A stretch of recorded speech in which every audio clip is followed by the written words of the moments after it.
Wakaf ikhtibari. Apa dia? Wakaf pengetahuan atau perujian. Wakaf untuk menguji orang. Baik. Iaitu wakaf dilakukan oleh membaca Al-Quran bertujuan untuk mengajar orang ramai atau untuk menerangkan perbezaan antara maqtu', mausul, isbat, mahzuf atau menyoal dalam perperasaan dan sebagainya. Ini wakaf apa dia? Wakaf nak uji. Atau wakaf untuk pengetahuan. Kita wakaf kat sini walaupun tak sesuai wakaf kat situ. Kenapa wakaf kat situ? Sebab kita nak bincang apa, cara berhenti macam mana. Kalau tak wakaf kita tak tahulah. Jadi kita wakaf kat situ untuk apa? Nak uji. Tahu tak cara wakaf Sedangkan bukan wakaf pun, tapi diwakafkan kerana apa? Nak uji, dapatkan ilmu, nak mengajar. Contohnya.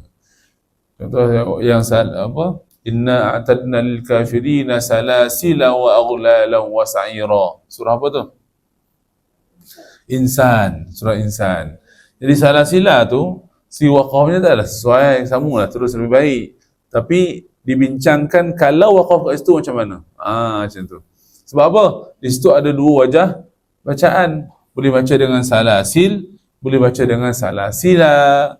Kalau kita wakaf. Jadi ada dua cara kat situ. Jadi berhenti kat situ untuk apa? Nak cerita dengan orang, nak ajar orang adanya ilmu kalau wakaf kat situ macam mana. Begitu.